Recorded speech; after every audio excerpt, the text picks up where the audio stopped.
Wait a minute. I just happen to have it right here. Oh, good. Well, there you go. Right. Well, I'm leaving that in. Storytime with Dutch Mantell, episode 145. This is right. This is part 2 because I thought Dutch was about to get up and go and do something.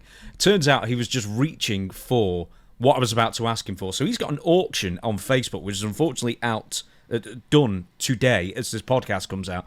But if you watch this podcast really, really quickly, it might still be up there. But anyway, so right, what are you selling, Dutch, on the Facebook auction? Okay.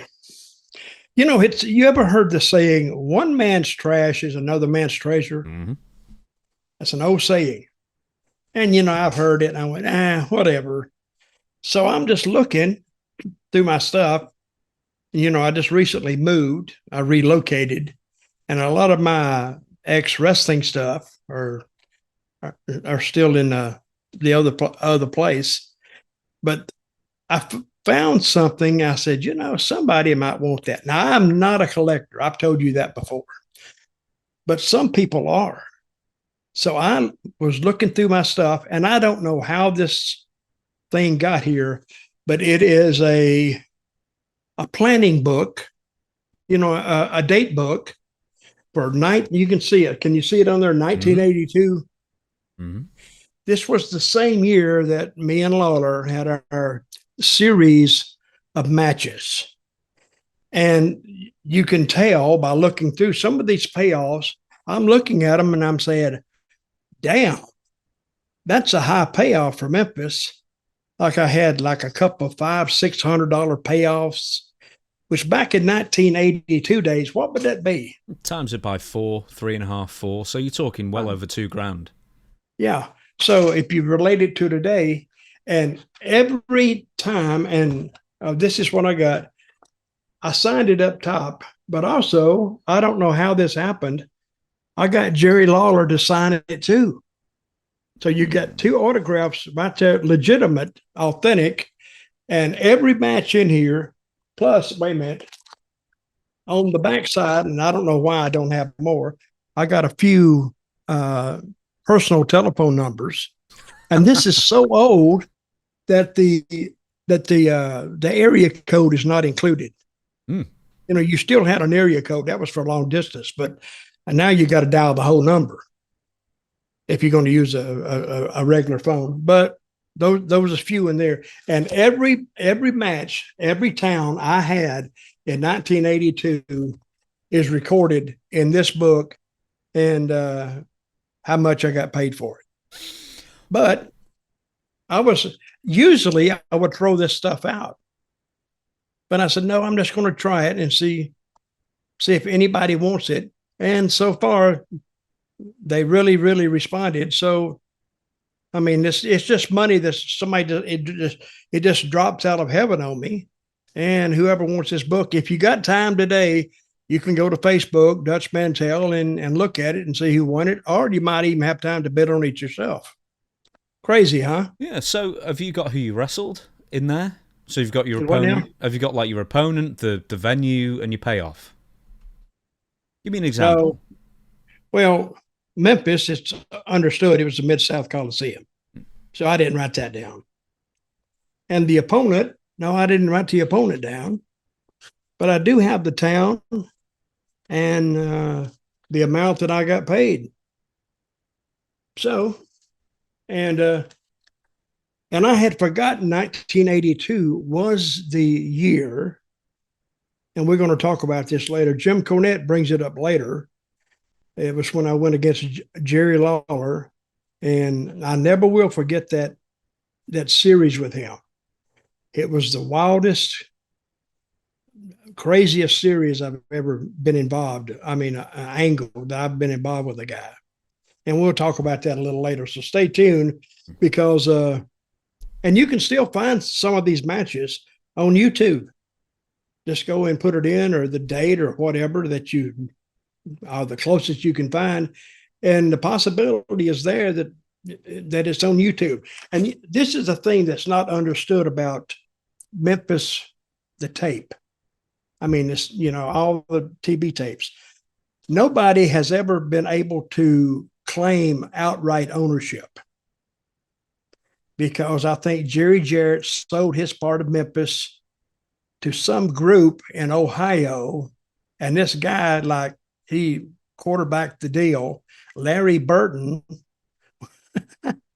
which is he's as crooked as a country road, and he sold it for X number of dollars, and Lawler sold his. And then Larry Burton had the idea that he was going to take it over and resell it. But it got all messed up. And there was almost $1 million exchanged back and forth between these guys. Then it went to court. And I don't know how it ended up, but still, nobody owns, to my knowledge, nobody owns the original Memphis footage. Mm-hmm. So if anybody has anything with Memphis, you can put it up and nobody can claim ownership on it. What else have you found? Because, you know, during a recent move, you said that some things that you thought you'd lost or didn't realize you had, you've found. So are there any other bits of merch or? Well, here's another one that I had found. This is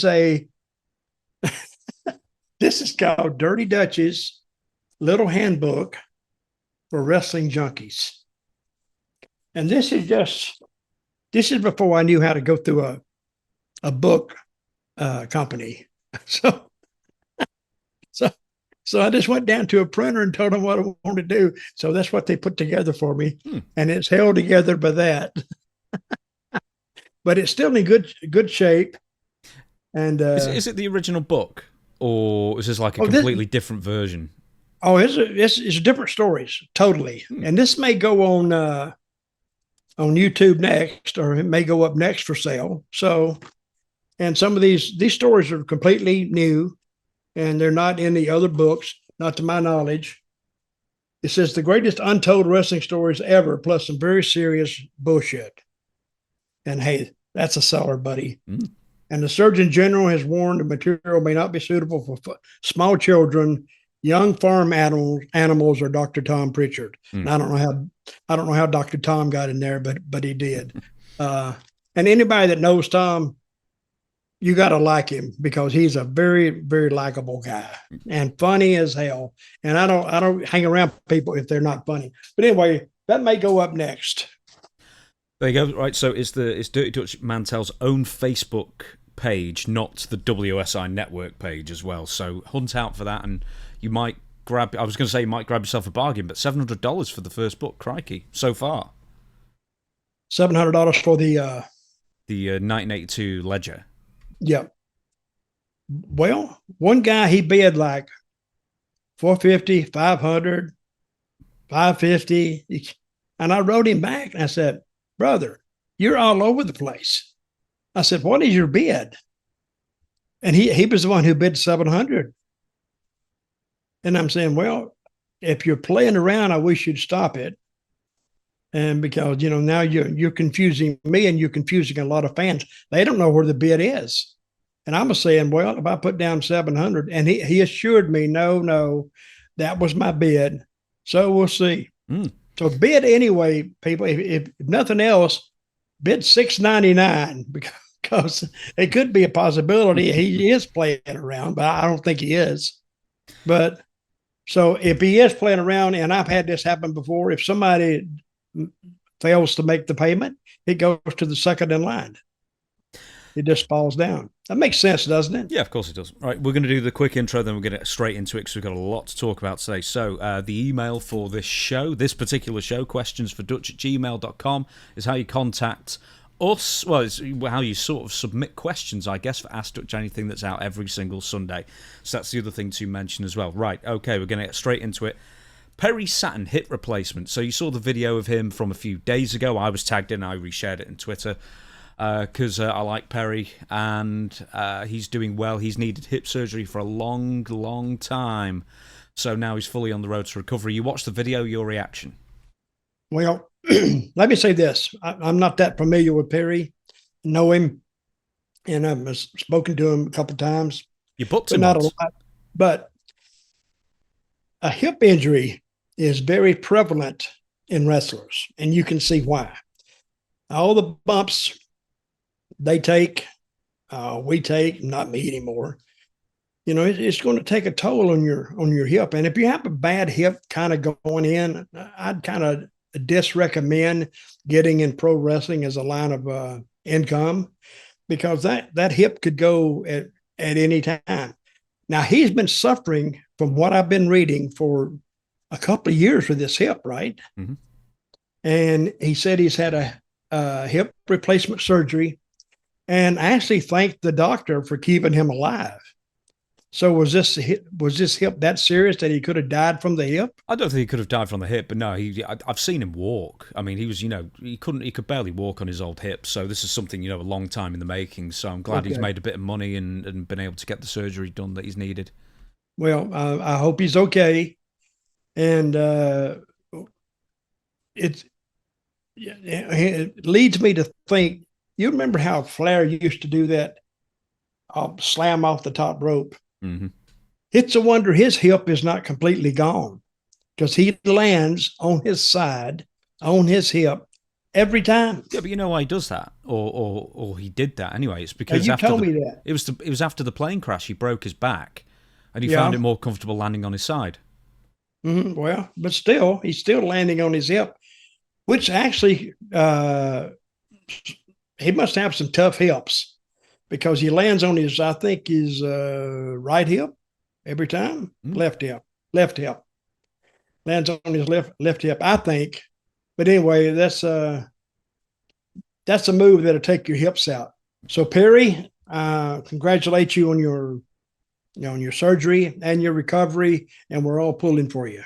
Good man. Right, you said beforehand, just before we started recording, because I said to you, you actually booked Perry once for IWA, or maybe you didn't book, but you were given Kurt Angle and Perry Saturn, and they had a match in IWA Puerto Rico, June of 2000.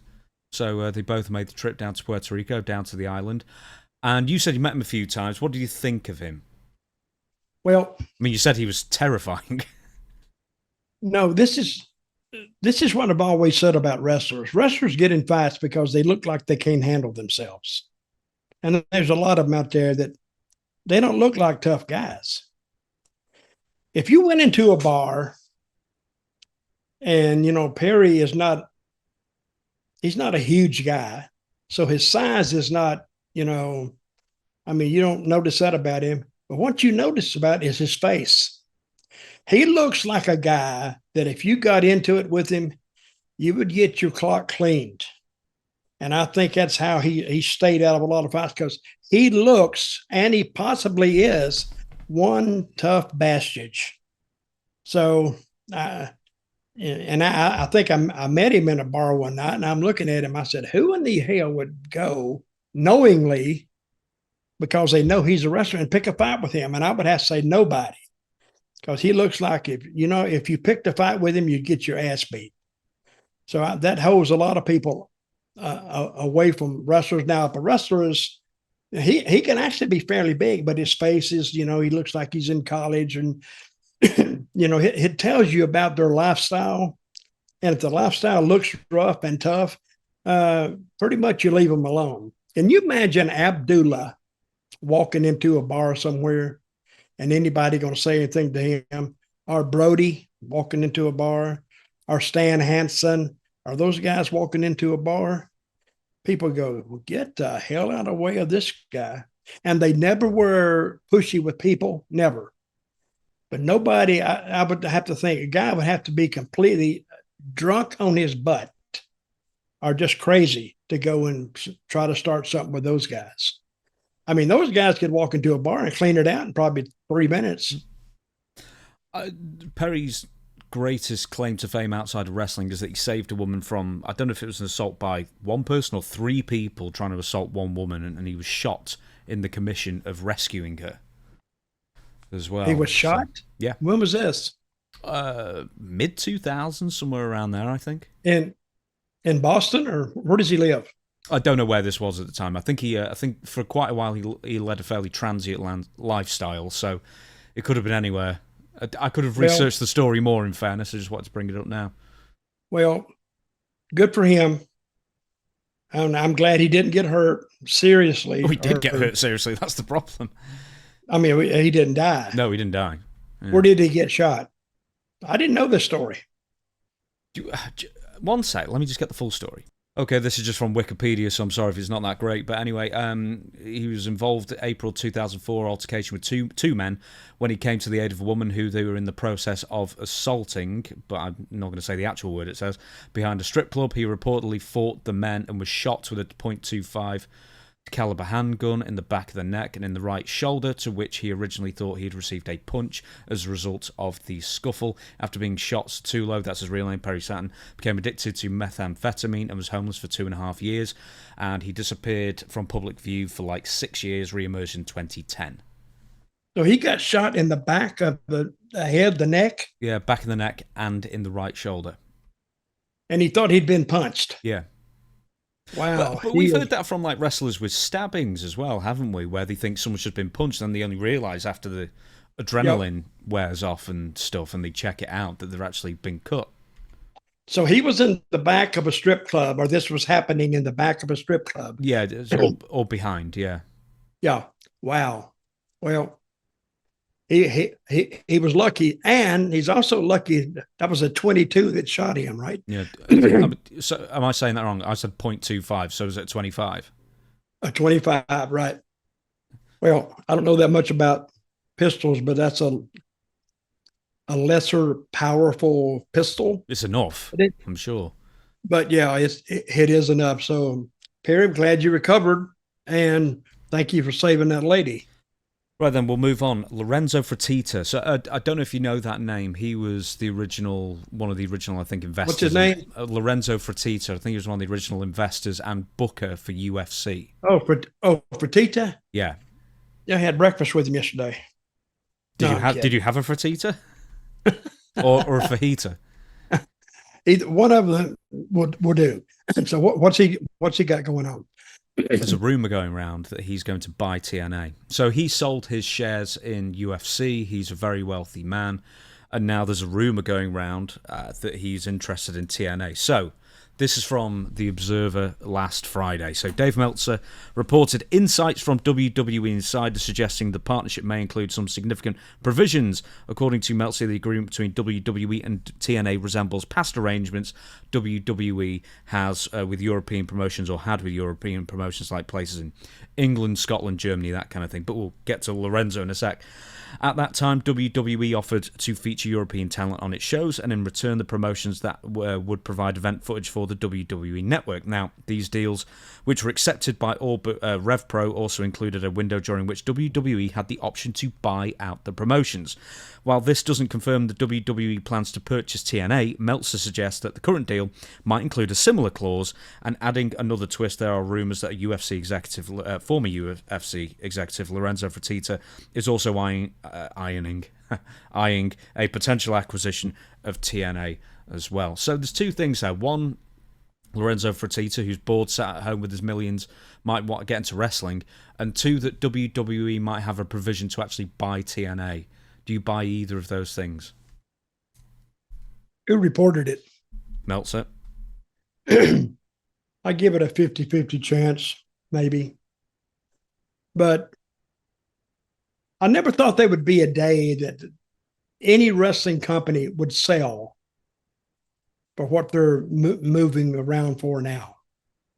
I mean, WWE got into Mexico, and it would seem like to me, and there's another theory going around that WWE, they want to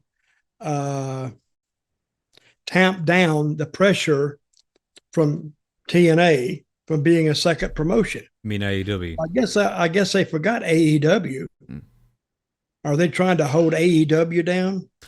That's going to be coming up later as well. Okay. But yeah, I don't even know if TNA's for sale. I mean, they got rid of Scott D'Amore early this year or last year, whenever it was, because, you know, I guess he had too grandiose of a vision and he wanted to bring in CM Punk and he wanted to spend some money and, you know, get the promotion rocking and rolling a little bit more. And now there are theories that TNA might sell. There have been theories ever since WWE and TNA started this sort of inter-promotional working together kind of thing. And they're working together pretty darn closely. There's a lot of NXT stars going to TNA, and then you've got your Joe Hendrys and everybody else. Ash by Elegance is coming to NXT, I think, for the first time in 2 years. You know, the working hand in glove kind of thing.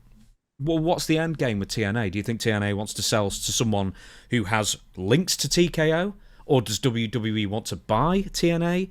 Or is this just all the rumor? I don't even know what's in it for WWE unless they're trying to buy TNA at this point. Well, I can't get inside their heads, and I don't know. But we'll cover this a little more because I think WWE is trying to cover all bases and trying to take out anything that could possibly arise to a level of actually competing with them to be the number one promotion in the world. But why? Because they know as well as anybody. How many wrestling wars have they lived through where they know for a fact that competition spurs them on to do better? Well, they've never. I don't think they've ever had one like AEW with a lot of money behind it. WCW, that's the only other one.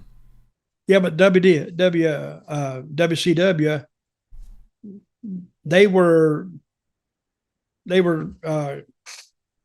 they were a conglomeration of investors. Tony Khan, he owns it. Him and his dad, I guess, own it all. So that's a different. See, WCW had to respond to the investors. If somebody wanted to offer, say it's selling at, I don't know, $5 a share or whatever, if somebody offered $6, some of the investors would say, hey, the guys, they're offering $6, which means I'm going to make X number of dollars. We need to take that. But see, Tony Khan and his father, what's his father's name? Sadiq or something? Yeah, Shad. Shad Khan. That may not even faze them because this is Tony Khan's, it's his baby. So he's going to really overcharge for it, probably more than it's worth, but still, you still have those contracts coming in from those networks, and they say 2026 is going to shatter it all. But we'll see. Yeah, I think AEW. Let's get into the AEW thing now then, because AEW, I think they've got a contract till 2027, and this is another thing from the Observer. Oh no, I'm sorry. Well, this is a write-up from Cultaholic about the Observer report. Dave Meltzer has reported that on Wrestling Observer Radio that WWE are going so heavy on counter-programming All Elite Wrestling as they want to put Tony Khan's promotion out of business and establish TNA as the number 2 company within the industry. WWE are afraid AEW will receive a large increase in their current US TV deal with Warner Brothers Discovery when the deal is potentially renewed in either 2027 or 2028, which would make AEW incredibly profitable. This is a quote, the story that's going around that they wanted to move from December 13th to December 27th. I believe WWE wants to put... What's that mean? What's that mean? It means they didn't really explain in the thing, I don't think. John Cena's retirement match, they now want to pit head-to-head against an AEW pay-per-view in order to lessen the amount of buys that AEW get for it. Given all the action and everything that has been done, of course they want to. It isn't the only thing. There's so much going on that will probably be breaking the next couple of months. When it comes to different things, gosh, just word soup this. They really want TNA to become the other promotion because they can control TNA. This is a major full court press. They just want this guy, Tony Khan, out of the box, and they know if numbers stay good, and that he's going to get a renewal at a much bigger number, just like they did. He's already very profitable. Well, yeah, for like 1 year, if that at the moment, but... Here's the point. Well, let's just condense the ramblings here. Is that WWE are now going all out, which they already are with counter booking, to try and harm AEW as much as possible and harm their bottom line and maybe even stop them from getting as lucrative a television deal. But once again, why? Why are they once again reigniting a wrestling war that was decided years earlier? They're in different leagues as far as profitability and mainstream acceptance and whatever. So why are they trying to stomp down another promotion and install TNA as number 2? That's their defense. That's their strategy. If you go back, that started at least 20 years ago or more, maybe 30 years ago. Yeah, even longer. JCP, when it was a Jim Crockett promotion. That's the way they were counter-programming pay-per-views. Yeah, they responded by the counter programming. That's the way that's their defense, and they would counter program, and they had a big celebration when they made. Did they make Tony Khan move a night? Didn't he move to Wednesday nights or Tuesday? No, NXT. So originally speaking, NXT debuted shortly before AEW Dynamite back in 2019, like 2 weeks before or whatever. NXT was previously WWE Network exclusive, and then when they heard that AEW was going to be on TNT and on a Wednesday, they counter-programmed by putting NXT, moving it a day. I don't know if they moved it a day, maybe they did, and putting it on USA, right? Yep. And over the course of something like that, yeah, over the course of like a year and a half or 2 years or whatever it was, AEW Dynamite for the most part outdrew them in the ratings, to the point that WWE then moved NXT to Tuesday. WWE has always issued, the counter programming, because that's how they ran all the little mom and pop territories out of business. They bought the tapes, or not bought the tapes. They paid the stations. They bought the time. Yeah, they bought the time. They bought the time, and at a good hour though. Used to be, if you had wrestling on in a city, this is not all of them, but it would be on at odd times, like 1 o'clock in the morning. Sometimes you could, and they didn't draw many people, because a lot of people 1 o'clock in the morning they're into bed. But they've always counter programmed any opposition by just going head up with them on the TV shows, and thus far it has worked. See, and I was trying to figure this out. Channel 5 in Memphis, I don't know if they charged Jerry Jarrett for that time. I don't think so, because the ratings were so high. They were, I think, just giving him the whole hour and a half. And they were taking most of the ad money. But I think Jerry finally smartened up, said, hey, you're making all this ad money. It's still costing me money to put on this TV show. I got to pay these guys. I got to put the ring up. I got to do this. And I think they started sharing toward the end. But Memphis used to be, it was just unbelievable, the ratings they would get. I have heard they would get into the 21s sometimes. And one time it went to a 22.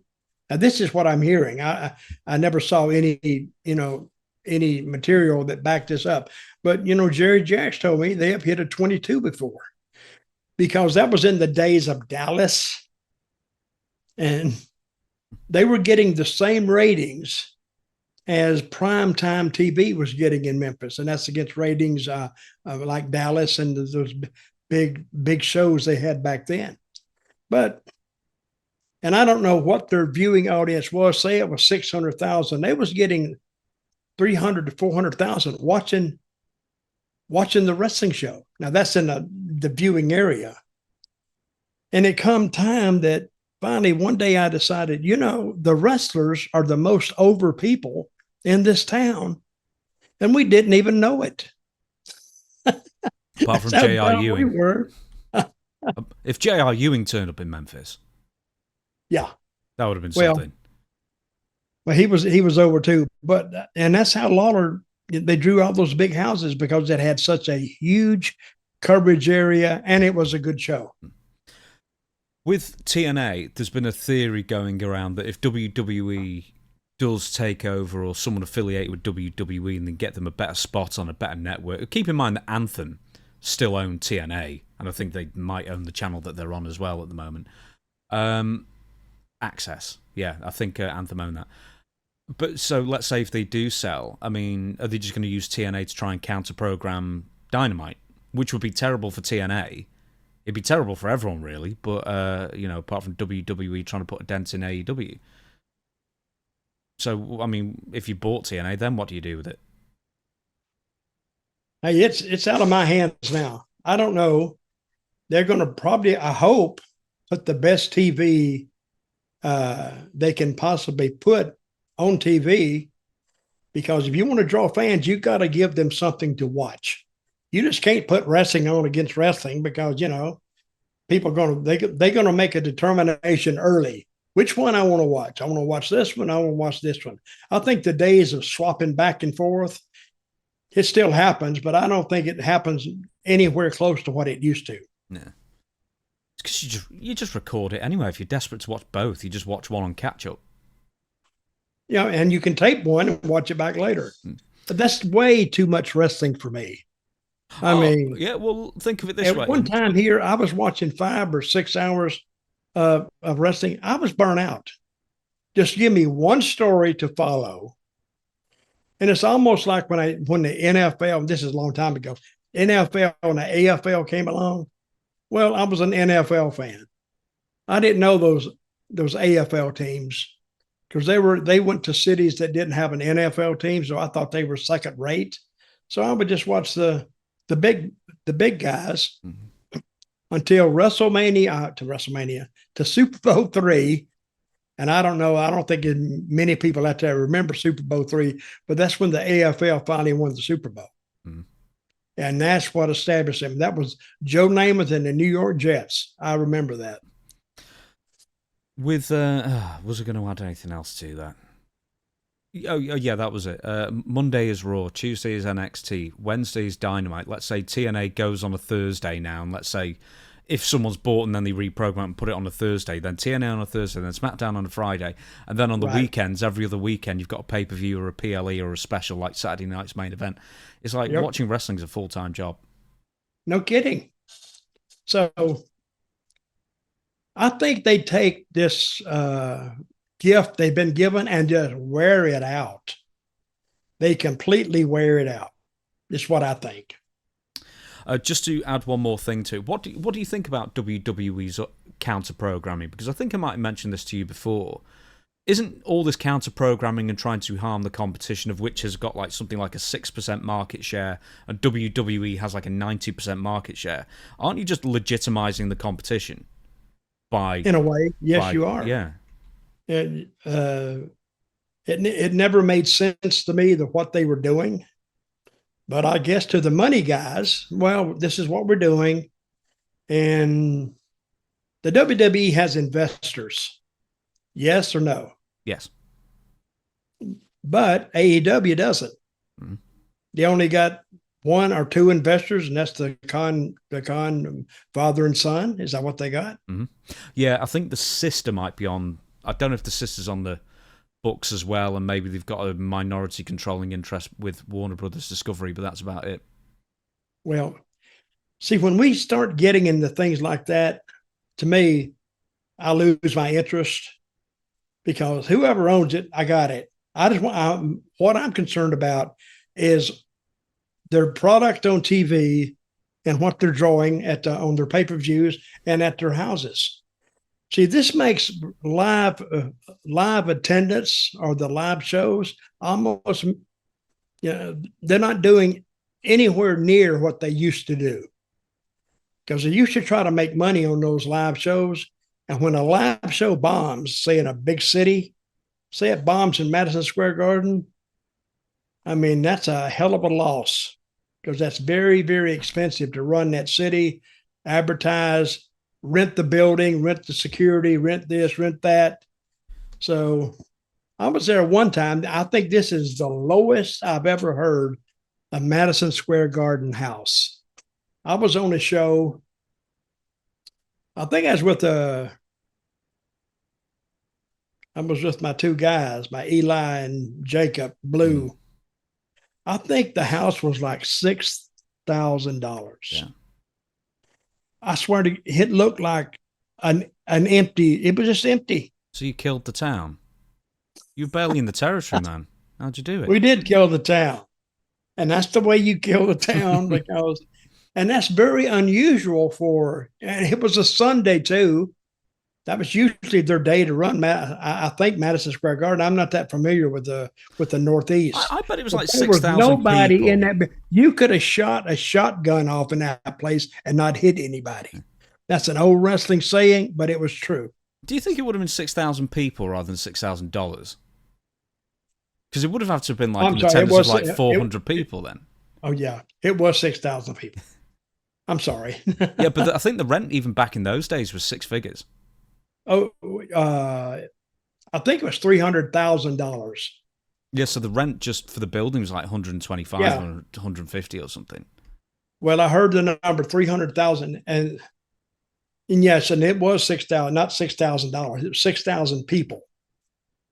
Which in a 21,000 seat arena is empty. Well, WWE doesn't have that problem at the moment. I think AEW's attendance is ticking over okay. TNA's is doing almost as well as ever at the moment. So, I think the reason why people want to buy TNA is because they want to get into any sporting kind of rights stuff. So if they can build TNA up as much as they can, then try and sell, the television rights, then that's where the real money is. Well, in TNA's defense, let me say this: we went to when I was with TNA, I was the road agent. We went to I forgot where it was. They all ran together, but they forgot to do the advertising for it, the local advertising. Oh, we pushed it on TV, but we didn't put anything else on the other TVs, and there wasn't even a newspaper ad. They were handing out flyers advertising the show as the people were walking in to buy tickets. I mean, they were already going to buy the ticket, but they were handing them these little pamphlets. And I went, what the hell happened? And that night, it was embarrassing. It was like really about 400 people. But we're already there. We're obligated. So let's run it. And so we ran it. The dark days, eh? Oh, man. Unbelievable. Let's move on. Naomi, pregnant. So, did I send you the? She's pregnant. She is, yes. The women's champion is pregnant. Really? Yes. Who would have thunk it? She was taken off TV, like to the point where it became really mysterious, considering she is like one of the two main champions. Anyway, tonight's episode, yesterday's episode of WWE Raw on Netflix. From the Wells Fargo Center in Philadelphia, Women's World Champion Naomi announced she was pregnant and will be out of action for at least, of course, 9 months. I'll tell you what, right? If she thinks she's coming back, right? Okay, you don't come straight back after a pregnancy. I'll tell you that for nothing. There's a long road to hoe to sort of get you back. Anyway, as a result, she's been forced to vacate her championship. After receiving a warm reception from the crowd, she revealed the happy news by showing a clip from an upcoming episode of Stephanie's Places, where her husband Jimmy Uso confirmed there is a baby on board. Following the video, Adam Pearce moved to take the championship from Naomi, but she refused to hand it over, stating that she isn't going to give him shit and that she was relinquished the titles before and didn't want to do it again. After telling Adam Pearce to leave the ring, she cut a promo telling the women's locker room that they should be thanking her husband for getting her pregnant and taking her out of action. She declared that the bloodline will continue before laying a custom championship belt in the center of the ring as the crowd chanted "Baby Uso," and then she promised to pick up where she left off when she returned. Now, of all my years in wrestling, I have never seen a pregnancy angle. But that was, I will say this. Have you seen them? There's been one, yeah, it was really controversial. Do you remember Terry Runnels? Yes, I do. They briefly said, briefly, it was Terry Runnels said that Val Venus had got her pregnant. This is like Attitude Era in 1998, in the late 1998. And then D'Lo Brown, I think, knocked her off the apron and caused a miscarriage. And everyone was like, this is not adding a single viewer or buy or anything. And then they just forgot about it. Yeah, no, I don't get that.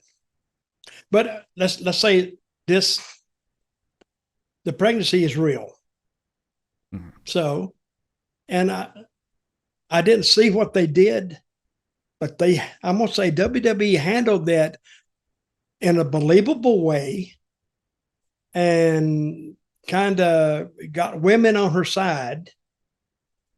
And I think they did a good job with it. Now Naomi can take the 9 months off, and she's not coming back right after 9 months. She'll probably be out 1.5 years at least, because you just don't. And like you were getting ready to say, you just don't come back from delivering a child and get back in the ring. You just don't do that. How long was Becky Lynch out? About 1.5 years, right? Yeah, it seemed like 1.5 years, yeah. Yeah. So, and when she comes back, she'll be a big, big favorite. And they're telling a story with it. And now this is why I like a story is, babies take 9 months to get here. And then people have another 9 months to get to know the baby and the little cute little thing walking around on legs. So now somebody can just call that baby ugly. Now they got to fight. And I think the people they will respond to that too, especially if that baby is cute, which I think it will be. Babies are cute anyway. But I love this angle, and even tough old bastards like me like that angle, and I think it appeals to kids, appeals to women. So that's the main part of your audience. Do you know, I was trying to think, Maria Kanellis, if you remember Maria Kanellis. I do remember her. She won the 24/7 title at one point while she was pregnant. She didn't do anything physically. She just, something else happened, then she pinned them, and then somehow she lost it as well. But yeah, Maria Kanellis, we did an angle in TNA with, what's the girl's Green? What's her name? Chelsea Green. We did an angle with her and the girl, but it was really, really done well. It was a wedding. Did you ever see that? Oh yeah. It was, I think, put together well, and the people were with it, and that's why I said, she was, and after she was left standing at the altar, and that's another good storyline that we just dropped. Because, they said, well, she needs to quit wearing that wedding gown to the ring. I said, why? Let's don't rush it. Let's just see where it goes. So you got to listen to those fans and see how they're reacting. Then you decide what you're going to do with it. But we rushed it and we kind of burned it. But Chelsea Green, I could see a future for her when I first met her. I met her one night and she came up and she knew that I had just been hired for the creative team. She come up and introduced herself, and very nice. And I just looked at her, and she just, you could tell, I didn't even see her in the ring. She just came up, but I could tell by talking to her, this girl's a star. And look at her now in WWE. She's a star. Have you ever worked with women wrestlers who then got pregnant and then disappeared? Well, no, not really. I'm not suggesting you got them pregnant. Maybe I have. But, it's according to, while I was knowing them, they got pregnant. I don't think so. No. I'm surprised it doesn't happen more. Sort of unplanned. Whoops, gotta go. They have birth control pills, James. I don't know if you're aware of that. No, but I don't think a lot of them got pregnant. I really don't. Now, this sort of follows up because Naomi recently did an interview. I've not put down where. Anyway, she was asked about the walkout that her and, at the time, Sasha Banks, now Mercedes Moné, did on WWE back in 2022. I think we covered it in one of the early episodes of our show, Dutch. Anyway, Here's the quote from Naomi. I think that, to set it up, weren't they like the tag team champs or something like that? Or there was some belts involved, and they slammed them down. They didn't like the creative and walked out on Triple H. Anyway. And it might have been Vince McMahon at the time as well. I think when the walkout and all of that happened, I think that was the first time, honestly, in my adult life where I had the chance to stop, rethink, redefine, and figure out what I really wanted next. How I wanted, my life to move forward from this, and I really, in the beginning, struggled trying to process that. I thought I didn't want to wrestle anymore. I thought I was done. Do you ever get the feeling that she was just following Sasha Banks? That's what I thought. Yeah. But see, what was so weird about that is her husband worked there too. And I'm saying this is unprecedented. She is going to jeopardize his employment and how he earns a living, I guess, for the family, by her walking out. How does he handle that? And I'm sure they didn't hold it against him, or he wouldn't have been pushed like he was. But they had big plans for him. But I thought that has to be one tedious, implication in the back for her husband. But it happened. And the people haven't forgotten it, and they didn't do anything with it. No. At all. They left, and that was it. Yeah, Naomi went to TNA for a couple of years and then came back. Yep. And then Mercedes Moné's happy where she is. But I don't think she would be able to come back had not her. Which one is she married to? Jimmy. Jay or Jimmy. So yeah. I don't think she would have been able to come back had not Jimmy still been there. You think? Yeah, I think pretty much there was maybe a bit of politicking, but also since she was with TNA and now WWE and TNA are working with each other, and I don't know, I guess just water under the bridge, and they've got the TNA connection, they just brought it back. Well, I do like the water over the bridge idea, because for years and years and years, that was a no-show in the wrestling business, water over the bridge. There was no such thing as water over the bridge. Screw me once, shame on me. Screw me twice, or screw me once, shame on you, and screw me twice, shame on me. That's the way the story went. But Vince didn't forget. He had the memory of an elephant. And if you made him mad, well, you were done with him. You never worked for him again.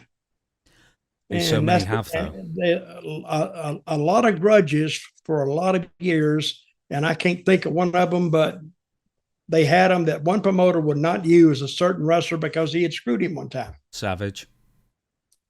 Who's it, Savage? Yeah.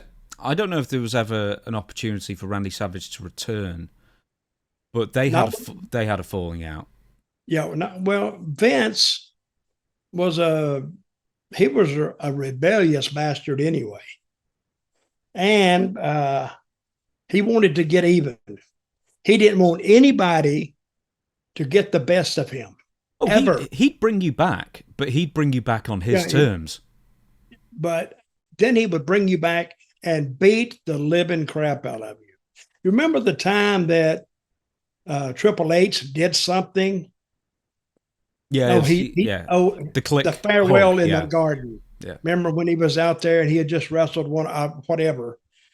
But he paid for that. I was there then. He paid for that for, I don't know, 6 or 8 months. And all the shows we would go to, I'd be doing curtain call. I'd go watch the match.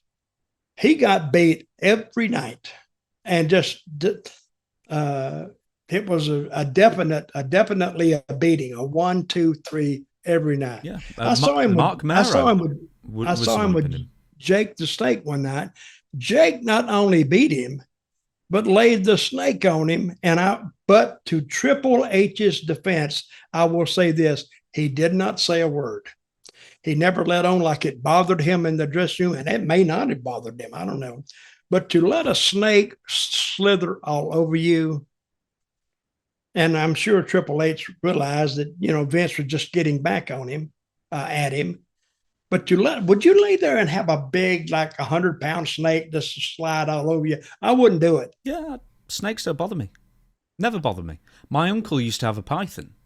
No, it bothers me. I was always fine with snakes. Not me. I don't think if they want to say, just hold I wouldn't even hold the snake. I have a thing about snakes. I just can't do it. You know who has a really bad thing about snakes? Bob Armstrong. God, I've seen this several times. Somebody go in and say, "Oh, look, a snake," and throw it up. Bob would climb the lockers to get out of that room. And it was a big joke. And he would tell him, "If you do that again, I'm going to beat the crap out of you." And believe me, Bob Armstrong could beat you. So it didn't happen again. And there was a few other guys that were afraid of snakes. They would run through lockers to get out of there. Next up, a couple of things from AAA, the latest show that happened this weekend. So, Omos, who I think is billed at 7'3", so I figure that makes him the tallest wrestler in the world currently, I think. Because Satnam Singh is billed at 7'2". I mean, we'd have to get them back to back, I guess. But don't they have one 7'6" coming along? Who's that? Well, I wouldn't ask you if I knew who it was. No, I don't know. I think it was 7. He's a Chinese guy. Didn't they get rid of him ages ago? I know WWE had like a Chinese giant and they never used him. And then they got rid of him. The thing that's so hard about these tall guys, they're uncoordinated. And they're so big they can hurt you by just falling on you. So that's why most of them you don't see them in wrestling because they're basketball type guys. But you got to be coordinated to even play basketball. But you take an uncoordinated guy weighing 350 pounds at 7'3" or 7'4". I mean, and he cannot control the weight. So if he fell on you in any kind of way, you're going to get hurt. And that's the problem they have. Well, especially if you're tiny and you fall on them as well. Well, let me say this: I love this little series with Omos and the. He's called what's the little guy called Micro Man. Yeah, so there's right. So what it was a Copa Bardal gauntlet match, basically like a timed entrant Royal Rumble kind of thing, I guess. I looked that name up. Copa Bardal. Mm-hmm. You know where it's from? It's Spanish, I know that, but what does it mean? Well, the Bardal is like Bardal oil, and that's their cup. It's like, I don't know, the Exxon cup. It's the Bardal Copa. That's what it is. It's sponsored. So, Omos and Microman ended up working together in this match, and as soon as I saw it, I thought, man, Dutch Mantell is going to love this. I love that. Because this is the exact thing that you would book immediately. I know you would. I would. Go on, talk about what happened and how you think they did. It's bizarre. When you think of Microman in the same ring, and it was a battle royal, right? Mm-hmm. And they did it right. They did it good because when the little Microman, I guess when he got in the ring, everybody else was down. So when that big Omos, the giant, looked at the little guy, they call them midgets. They don't call them midgets anymore. So just seeing that just electrifies the crowd, or it would me. And that now I'm vastly invested in what are they going to do. So I think he ran up and he kicked him or something, or he hit him at the knees. And Omos was looking around, and then he finally looked down. There's a little midget. And the timing of it was perfect because they had to take Omos into the back and say, listen, give it time to register, sell it, that the people, don't rush through it. And he finally, I think he picked the little midget up. Now, they may have done something. I forgot what they did. But he finally picked him up and he pushed him over his head. And he's walking around the ring. People said, oh, God, if he throws him, he's going to kill him. And he would have. But he picked him up, and he didn't throw him up in the air, but he just threw him over the top rope, and everybody could see that. And they accepted that, and that was a good spot.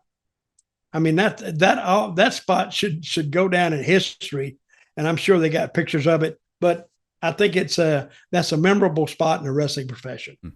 Is that like the modern version of King Kong Bundy dropping an elbow at WrestleMania 3 on another midget? Because that one went down for years in history. Well, yeah. But how many times do you see the big guys, the really big giants, and the little midgets? You don't see them that often. So it was a, and I'm sure they have done this in Mexico before, but not in front of a camera or something like that. Because when you start putting it on TV, now you take the novelty away from it. And if you just do it on a house show, people said that's just for them.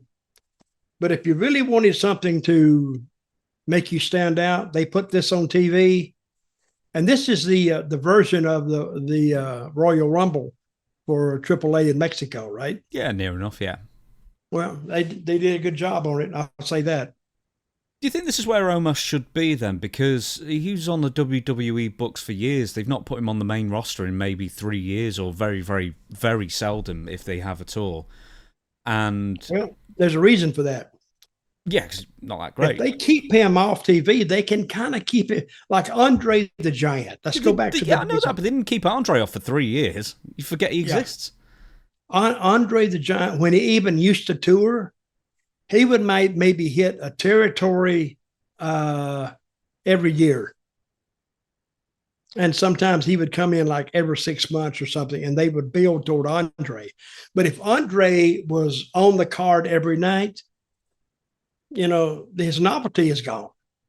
If you can go and see Andre's on the card, let's go see him.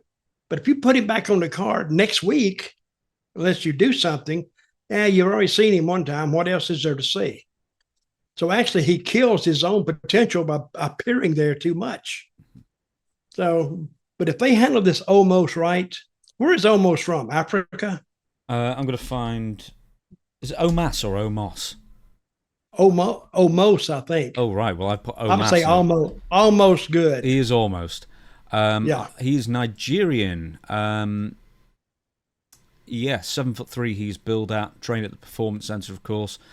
33 years old. I'm trying to think when he last appeared on WWE television, but I think it was. What did he do before? If he wasn't a basketball player, I'd be stunned. I'm just looking. He was a basketball player. There you go. NCAA Division II from 2015 to 2016. So, not high level. Another guy that's playing in college basketball this year, and I don't know who he is, but I read about him.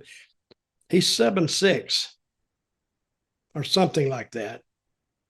You don't follow basketball, do you? No. Well, apparently I don't either. but I read about this guy, and he's playing for a decent university. So we'll see what he can do. I'm going to look that up. We've got a fan question. Normally we reserve this for the Ask Dutch Anything episodes on Sunday, but I thought this was good to throw in there for now. Hey, James and Dutch, this is from Zach in Wisconsin. I don't like what WWE is doing with AAA. In my opinion, WWE is putting too much of their own touch to the product and not letting AAA's own stars grow and shine. Omos won a Battle Royal at Triplemania, not a AAA star, and I think AEW is doing better with CMLL. They are not oversaturating CMLL TV tapings, and they let the CMLL stars shine and grow. Which company, in your opinion, is doing better with their lucha products? So, that's an interesting take. Is WWE infecting too much WWE into AAA? Because on the show they had all of Judgment Day, the Dominic Mysterio, they had Natty Neidhart on there. Almost won, or he did win the Battle Royal. And more as well. Do you think they're taking away too much of AAA's identity by having so many WWE people on? Because on these shows, WWE, they're pretty much the biggest stars. All of them are considered the biggest stars in the AAA homegrown talent, apart from a few. Okay, there's two ways to look at this. One way is like this. Then one way is like this. So who controls the company right now? 51% is WWE. Now, to me, I'm going to, what's this guy's name? He is called Zach from Wisconsin. Zach, let me tell you from Wisconsin. Give them time. Don't call the game too early, because they want to get these WWE guys over in their live events, because when they do something with them now, they will pay more money to come see their hometown favorite win against the big bullies, the WWE. And I think they know what they're doing. They've been in business for 60 or 70 years. And if they're doing too much, they'll see this. But they have a partnership with AAA now. And I was, a couple of years ago, I'm saying, how long is it going to take WWE to take over Mexico? Because if somebody went to Mexico, it's not the easiest gig in the world. Sometimes you work in arenas. It's bull arenas. You work in bull arenas and no floor. It was a dirt floor. It was almost as basic as you can go. Now the question is, when will WWE kind of take over Japan? So that's their next big thing they're working on. And when they say they're worldwide, they are worldwide. Because I think wrestling worldwide actually beats soccer in, I'm not sure of this, but in viewership. Nope. No? Not even no way? Close. Not even close does wrestling get close to football. What does soccer do? I don't know. I've no idea. But no, Well, that's the most popular sport in the world by far. Wrestling doesn't come close. No, not at all. Well, wrestling is not a sport. But Well, I'm saying, are they doing? Well, they're not doing soccer numbers. I know that, because that's not a sport in some parts of the world. It's a religion. Basically, it's what it is. To me, you couldn't melt and pour me in a soccer game because I don't understand it. What's to understand? Just get the ball in the goal. Yeah, but I don't really understand that.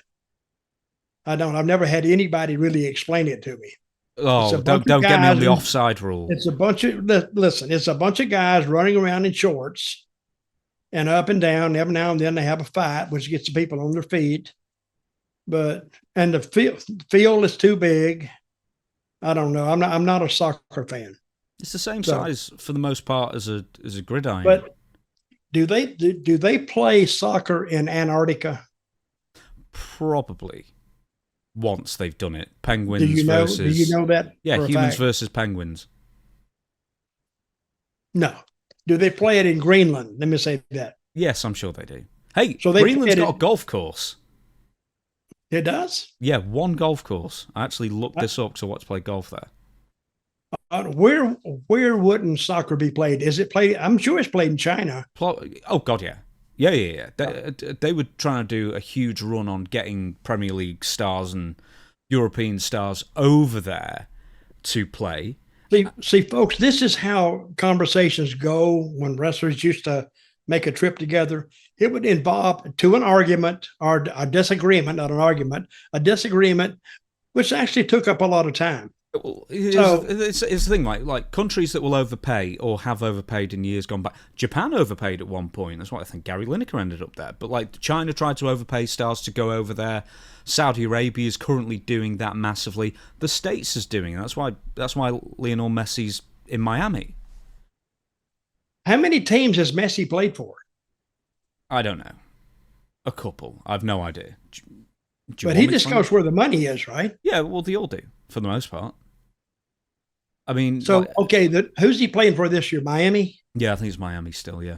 And that's the only thing that gets me, that I even know about Miami soccer, is that Messi plays there. And also, you've heard of David Beckham, because he signed for... I've heard of him. Probably Miami or wherever he signed for. I mean, loads of Ibrahimovic, guy with the French one, Thierry Henry, loads of people went over to... I mean, George Best famously went over to the States at the end of his playing career. Mm-hmm. So, yeah, they all go where the money is. But yeah, no, that's by far the most popular sport, wrestling, and nothing else comes close to it.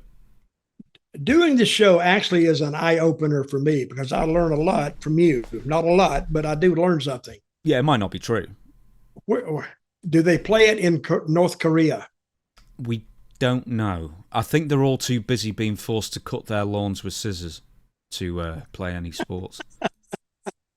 Well, okay. Continue. Yeah, we'll move on. AAA, Finn Balor versus Mr. Iguana. Now, we're not interested in the match. This was Judgment Day versus various luchadors.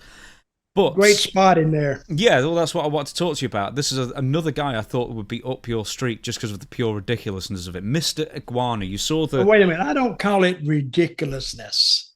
I call it entertainment that actually fit the match. Go ahead. Well, I was going to say, so we have... You didn't watch the AAA match. You watched the match on Raw last night as we were recording this. That's Memphis stuff 2.0. We used to do this stuff years ago, and then we got away from it to make it more like wrestling. But the people go, "Oh, God, that's boring." Just to see two guys just scramble around and do some flips and try to make it like an athletic conversation, that is boring to me. And, these matches didn't go that long either. So they got in there, they did their 6 or 7 minutes, and that's about the length that the people want to see a match that's just foreign to them. And they got a reaction from them, and they got out. Hey, and bless him for it as well. So what do you think of Mr. Iguana then? Some of the things that he does that amuse you? He does a lot of good moves, which is fine. But the people are waiting, I'm sure. This is the first time I've ever seen him. They're waiting for Mr. Iguana to make his appearance. Now, for those who don't know what Mr. Iguana is, remember the Mr. Sacco? They would go see. I got to laugh. They would go see Mick Foley, and they would wait for the Mr. Sacco to come out. And they made a character out of Mr. Sacco. Now, guess how much merchandise they sold with Mr. Sacco? An embarrassing amount of. And guess who they paid for that? Themselves. That was their product. It wasn't a person. He was just an invention. So I bet they made millions of dollars just off Mr. Sacco t-shirts and this, that, or whatever they wanted to sell. And that's how they made money. But going back to the match, Mr. Sacco was against Mr. Iguana. And Mr. Iguana were versus who? I don't know. Finn. It's probably Judgment Day Finn stuff Balor. again. Yeah. Finn Balor. Yeah. And Finn Balor has Mr. What's he got? This is a brand new invention. I think it's like they called it Demonito or Demontito or something like that. It's good and stupid, but it's entertaining as hell. And finally, in the match, if you didn't see it, all of a sudden, Mr. Iguana makes his appearance, and the people go, "Oh yeah!" Right? And Mr. Balor reaches and gets his deal out. Now you had the two gimmicks, the two puppets going at each other, and I forgot how it ended. But it was how did it end? I forgot. No, but it was more than a day ago. I forgot. But I know they have a little battle and everything. But then Iguana was on Raw as well, and they flew him in, and he was really popular. So so it's something for the kids. It's all a bit of fun and everything. But he crawls to the ring like a lizard. Like he does spots with the puppet in his mouth, like he's carrying it like it's a cat. Like a puppy, a puppy kitten. Now, that's a product of Mexico, right? Mm-hmm. So, and the WWE saw that. Guess what? I bet Triple H saw that, and he said, "That is friggin' great. Bring in Balor, and we'll have a match." And once you get it, just let your imagination run wild, because the people I'll remember it. You remember it. So the average wrestling fan is certainly going to remember it. And if they don't overdo it, they got something with them. So I enjoyed it. I really did. Do you, I don't know if you remember this or not, but a year ago, if that, there was Harley Cameron. She was feuding Mercedes Moné. And at some point, just to amuse herself, I don't know where this might have come from. I'm going to get back to Finn Balor in a minute. But Harley Cameron had a puppet of Mercedes Moné, and then she talked to it and, whatever. And it was all good fun, and the fans loved it, right? AEW never capitalised on this by, one, giving her a push for more than this feud, and then she just went back to the bottom of the pecking order.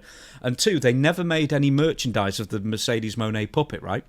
WWE already has a Demonito doll that you can buy already. Have a guess how much they're selling it for? $50. $100. $100 they're selling it for. Wow. I'm double checking it as we speak. Oh, I'm sorry. It was $99.99. I'm sorry. Forgot the extra cent. You were wrong. There you go. But I'm thinking, what, it's a T-shirt? No, it's the doll. It's a puppet doll. It's a doll. Okay. Honestly, it wouldn't have cost them $3 to make this thing, and now they're selling it for $100. Well, isn't that what pro wrestling is? It's professional. So sell the gimmicks. Years ago, in Memphis wasn't known for its fabulous payoffs. I've had some pretty big checks from them, but we earned it by just ticket sales. Where the guys really made out like bandits were doing the gimmick sales, because you handled the gimmick sales yourself. You didn't turn over any kind of rights or anything to your likeness or anything to the company. You just handled it yourself, and you would make more sometimes just off your, we call them gimmicks, your merchandise and your gimmicks, than you would wrestling. Now, I was talking to Ricky Morton one time, and he says Jim Crockett Promotions made a a fortune off me and Robert. I said, and that confused me. I said, wait a minute, you didn't get any of that money? He said, no. I said, none? He said, no. I says, brother, I even said, that's not right.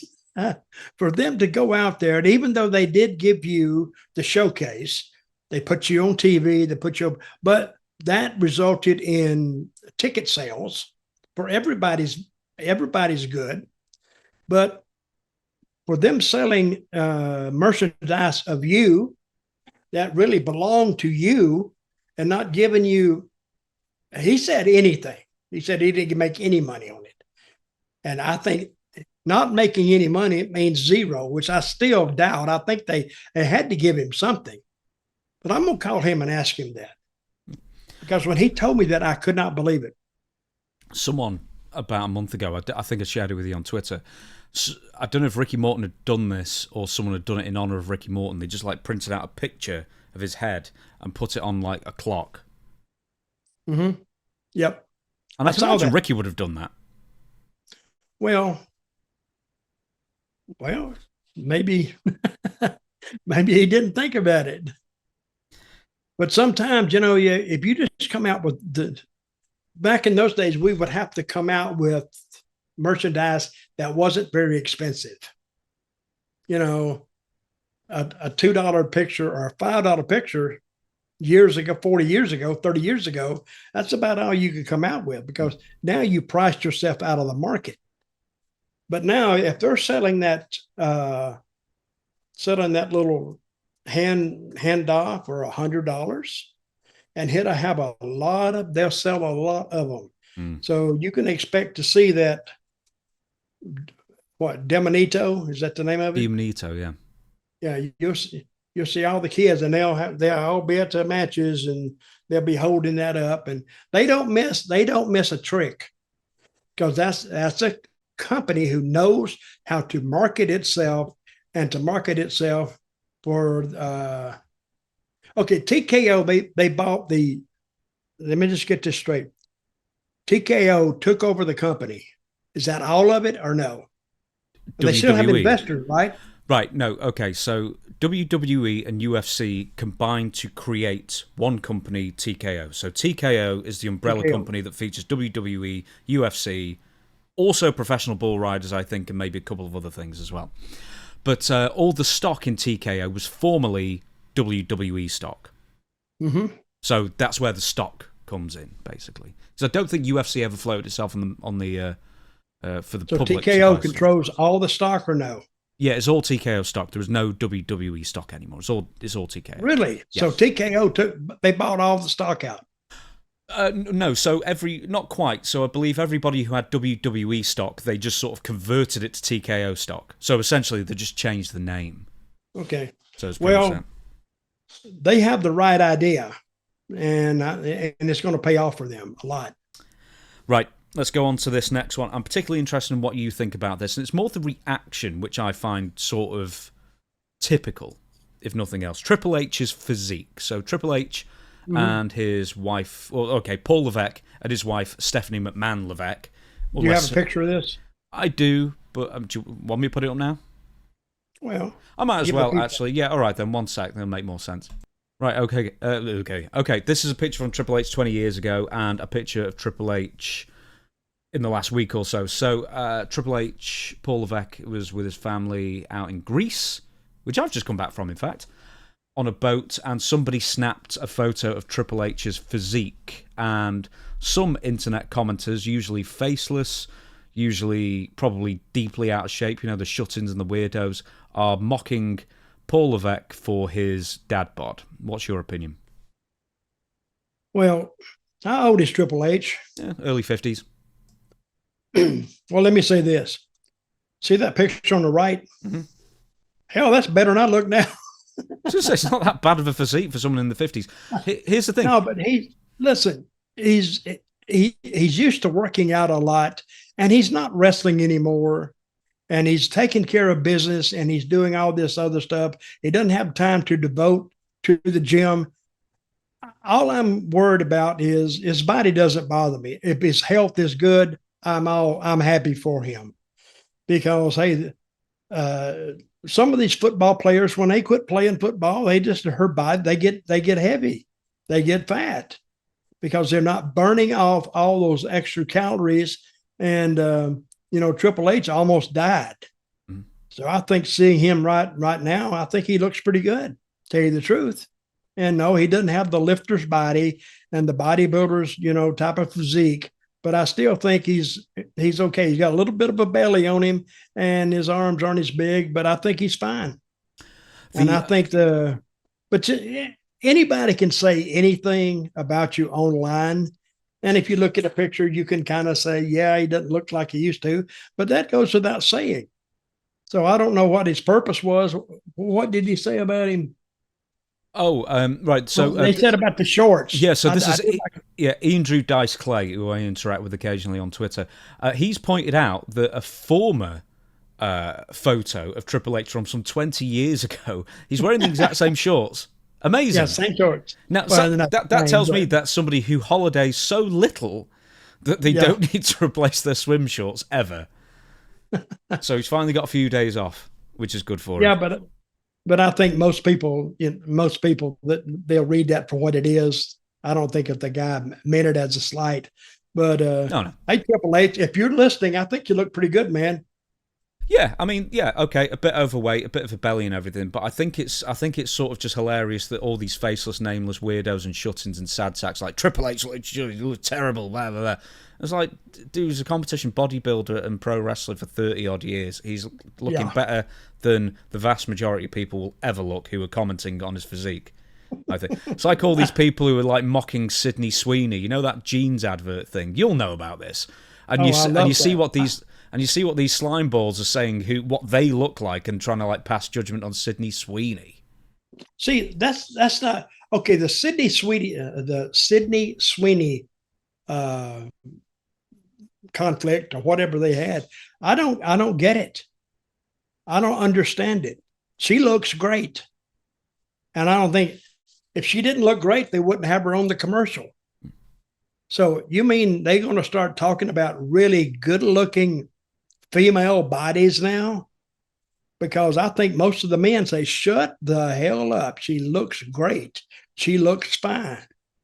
And she is making a ton of money off that, and I'm glad she is. Yeah, I think it's basically people who hate themselves and like all they have to do is pass judgment on others to fill a hole, a void in their pathetic lives.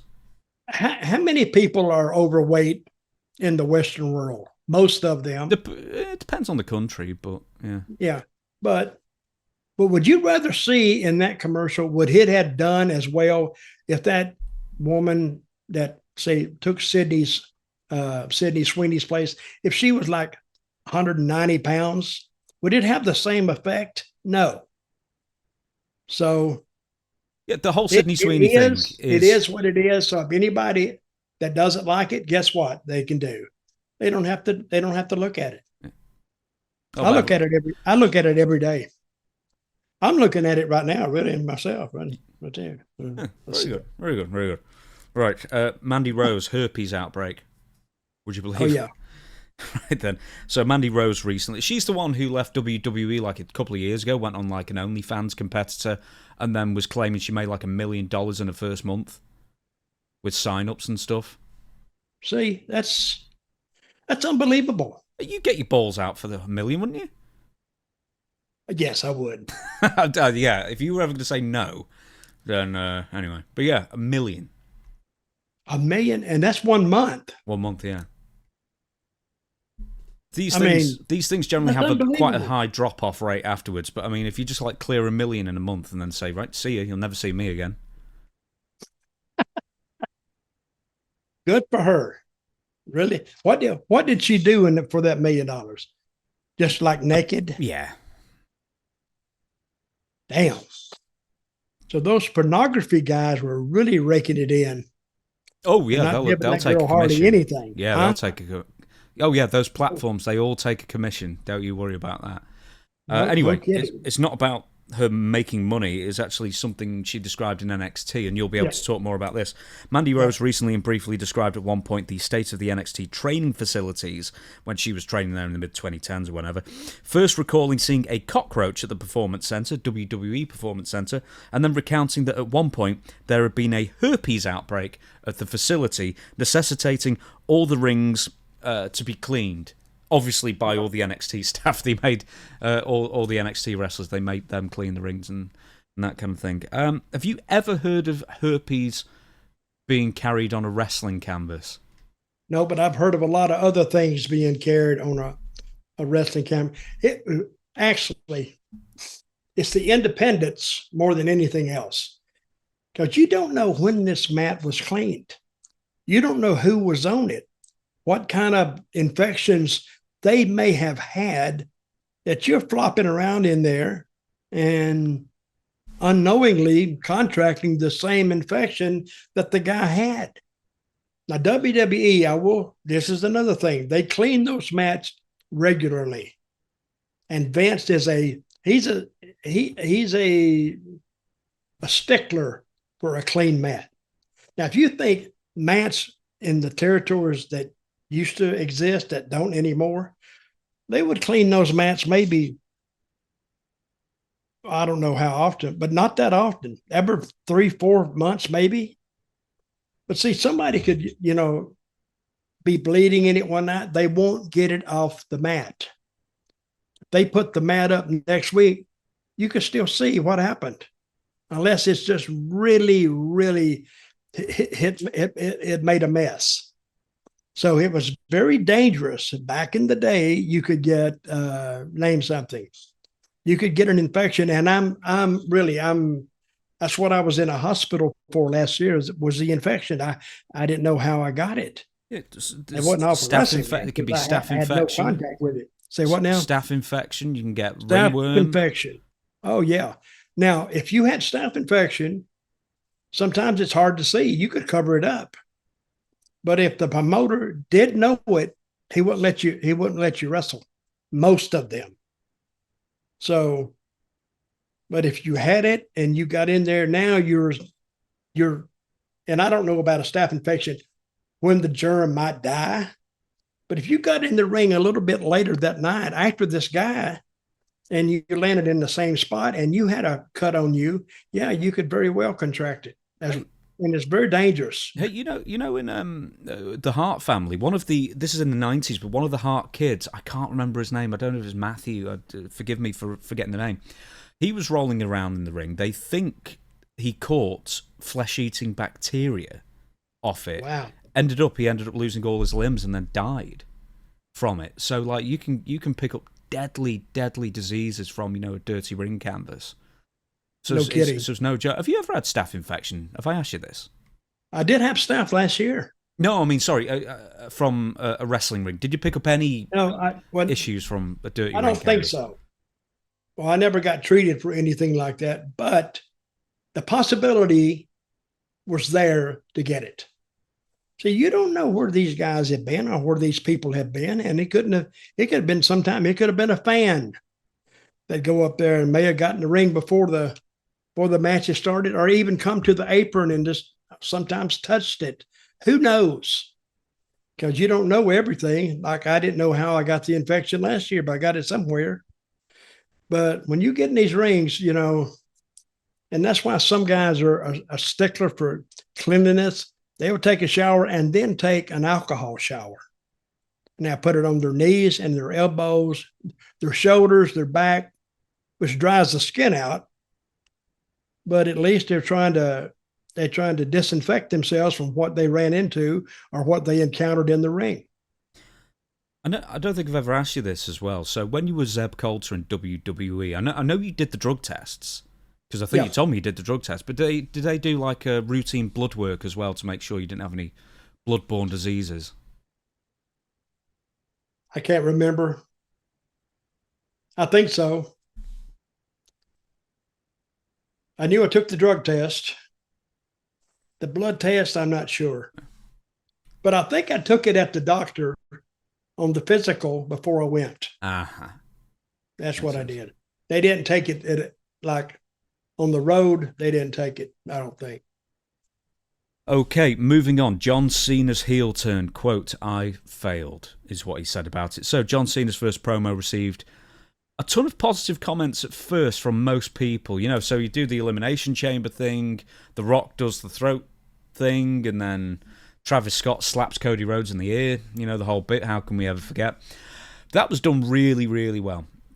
And then he does his first promo. He basically blames the fans. It's, you're the reason, despite the fact that no one was really giving him a mixed reception in 10 years. Everyone was pretty much, cheering him.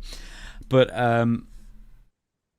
there were a few dissenting voices at the time. I think I was one of them. I don't know if you were one of them as well, saying, yeah.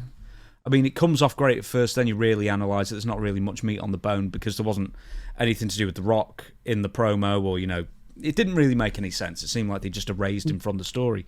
Anyway, the point is that he thinks it was a failure, the heel turn.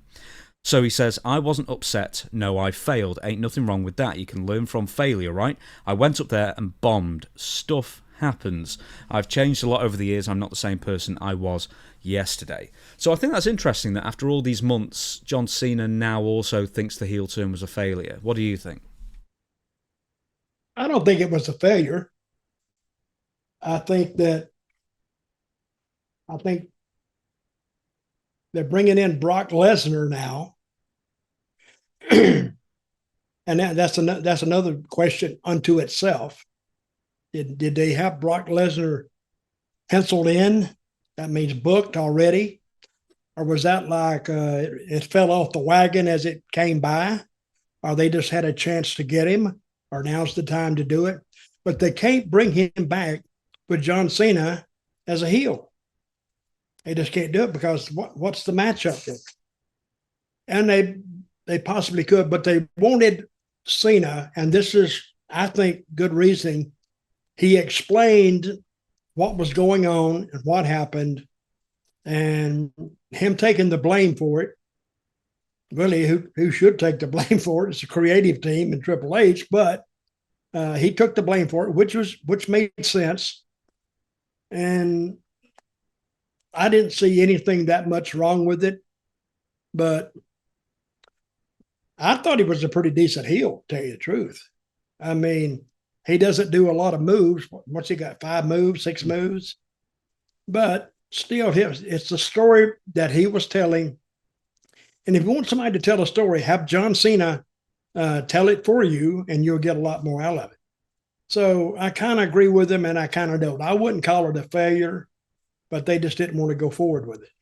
I think it was that, like, the motivation that would have made most sense is that he's in league with The Rock, and then The Rock is telling him to do all these things, and, he says, I can get you greater opportunities in Hollywood, or whatever it might have been. That was such an easy story to tell, but I don't blame the creative team.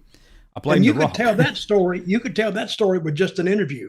You could just tell it straight up. Hey, The Rock never needed to be there. He could just film something on his phone and say, "John, sick him," or whatever it was, or just continue that sort of association. But it just The Rock insinuated himself and ruined it. Let me ask you this: what is The Rock's status now with WWE? Oh, he's not going anywhere. It's just that he seems to turn up. He just turns up in the run-up to WrestleMania and then disappears again. That's 2 years in a row now. I know they're telling a story, but he's been gone a long time. And they can pop him back in at any time. He's got full creative control. I think that's the problem. Is that, around Royal Rumble time, he starts insinuating himself into storylines, and then it's up to the creative team to work around his whims to a point, because he's on the board. I believe he's got a position higher than Triple H, who is the head of creative, so The Rock can just, usurp. Well, he can do what he wants to do. Yeah. And I did see that The Rock's daughter is training now. With I saw her in the ring with Charlotte Flair. So let's make a prediction. When do you think you will see, and what's her name? Ava Rain is what she was going by Ava Rain. Now she's just Ava. But the thing is that she was, what we figure, so bad at wrestling that they ended up making her the commissioner of NXT. And the only reason she's the commissioner is because she's The Rock's daughter and they're not going to fire her. Yeah. Let me ask you this. Did you see the workout with Charlotte? No, I've not. No, Oh, you haven't seen that? no. Well, you need to look at it. Why? How bad was it? Or was it good? Well, it was in between, and I can accept that because I don't know if she played any sports at all when she was coming up, but she looked like she was having a little bit of difficulty with it, Mm. which is understandable. But I don't really. They put her in. Did they put her at the head of NXT? It's all storyline, but yeah, Yeah. yeah. She's the on-screen commissioner. Okay. Well, we will see what, and I'm gonna follow that story. I would like to see her do well because she has the pedigree for it. Does she have the talent? As a wrestler, no. As a promo, no, No. nah. So you're already saying, I'm not already saying it. She's been pro- on TV for 2 years or 18 months at least. how can she talk? She does a lot of talking. She's not a good talker. Uh-huh. Well, so I'm going to put you down as undecided. No, I'm pretty decided on that one. It's a nepotism hire. It's a nepotism hire why she's there and why she remains there. I'm going to use my thumb as a barometer and tell me where it should stop at. I'm going to start in the middle. So I can't see your hand. It's disappeared off the screen. Oh, okay. Wait a minute. And you say no. Shake your head. Go down more. Down. Down. Keep going. Here. Can you put your hand through the floor? Oh, she's not that. She's not that awful. There have been worse, but she's not George Goulas. Put it that way. No, there's only a very few George Goulases in the world. Is that too many? That is too many. Yes, it is.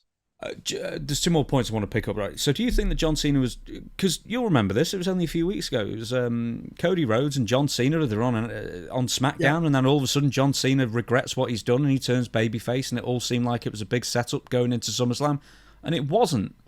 It was just John Cena full of contrition, and he's gone back on his evil ways of the last few months, and now he's a good guy again, and there was no good reason for him to turn bad guy, and then there was no good reason for him to turn good guy. It could have been one of the greatest turns. The execution at the beginning in Elimination Chamber was great, and then everything else, there's just been no meat on the bone. There's been no substance of reason.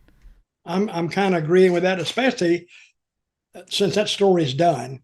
The story's packed away. Now it's to Brock. But how is he going to retire? I was thinking about this. How is he going to retire as a heel? He didn't want to do that. And the fans don't want him to do that. So I think they did the best thing they can do. I think they got. Now, here's the next question. I'm not getting off this one. He has an opponent, but how do you think Rock is going to be received? I mean, Brock. For the most part, don't think fans will care. I think they'll be just happy he's there. That's my prediction. Yeah, I don't think they'll give that much because they don't come to be entertained, and if they have something else in their forefront of their brain, I think they'll push it aside and say, "Oh, well, hell, let's go forward." I think so. They'll decide that individually anyway. Let's get on to Matt Riddle. So he gave an interview with TMZ, I think. He came out with 3 pearlers here. I think the first one was the most ironic, but here's the Matt Riddle quote on CM Punk. I have good friends on the roster that still say he's a bitch to work with. If he didn't generate the amount of money and attention that he does, he wouldn't be there. And kudos to him. I mean, isn't that pretty much the case with everybody? But anyway. And kudos to him. Have I got this completely wrong? One sec, my script's all messed up. One sec. Sorry, found it. Kudos to him. The guy packs an arena. He sells tickets. He sells merchandise. And when you're looking at WWE, especially with TKO, I don't think they care about anything else. We were just talking about Brock Lesnar, in fact. It's probably the same. Yep. They go, what do you want to get paid? You bring on this much value. Okay, good. And Wait a minute, now... wait a minute. I have never heard that. what do you want to get paid? That is a new one on me. I don't think they asked the wrestlers what they want to get paid. I'm gonna have to throw the flag on that one. So, well, this is Matt Riddle talking. He says, you bring on this much value, okay, good, and right now, hats off to him. He's killing it. He's wrestling, he's staying active, he's staying busy, and his fans seem to love him. So I have no ill will towards the man, I just don't think he's good at fighting. Well, we know he's terrible at fighting. I think his better days of wrestling are way behind him. I mean, arguably, yeah. But Matt Riddle says that he's a bitch to work with, which is ironic, because Matt Riddle was fired for various reasons, and nobody, TNA or AEW, haven't picked him up because he comes with so much baggage. This may be a reason why they hadn't picked him up, because he's talking about one of the top guys in WWE, and CM Punk is going to read this. So if they brought him in, would they be heat between CM Punk and Matt Riddle? I'd say yes. And they don't want to bring in something that's going to be a distraction from the rest of their talent, or that they would have to deal with, behind the scenes. So, and CM Punk may be a lot of those things, but as he said, he more than pays his salary by his merchandise and all this other stuff that he does. You've heard this before, difficult to work with. I mean, there's always two sides to every story there, because like on one side you can say, well, he doesn't want to do anything I want to do, or he pushes back on creative, and the other half is, well, one, they're a star, and two, they're protecting their own brand. So I mean, what do you read into it when you hear the words difficult to work with? Well, that can mean a lot of things. What I would say is difficult to work with is actually in the ring, what you want to do. Now, difficult to work with to creative means something totally different than an opponent working with it. Say if I'm working with you and I want to do something and you go, no, I don't think that. Let's reimagine this and let's move on. That's totally different. That's between me and you. But when you get to creative, they come up with a line.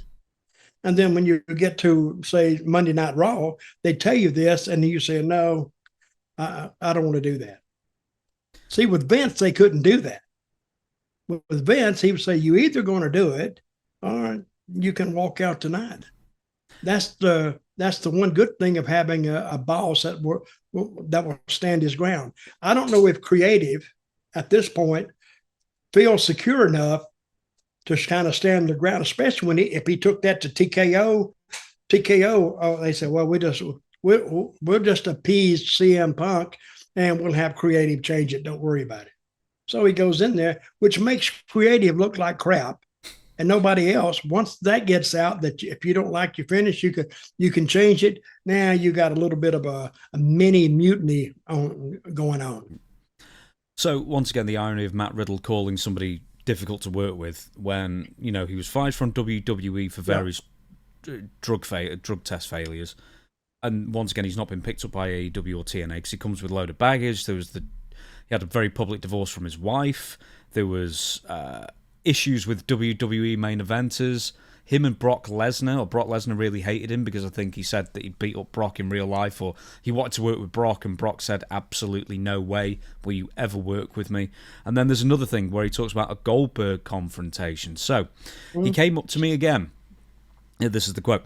Goldberg said he found me very disrespectful and rude, and I don't understand the business. And I go, I see your point, but I just don't think you're that great of a pro wrestler. And he goes, oh, well, my account's huge, this and that. And I go, Bill, your bank account, I mean this, will probably always be bigger than mine. But at the end of the day, nobody's going to go back to watch that Bill Goldberg 30-minute classic match with a false finish and everything.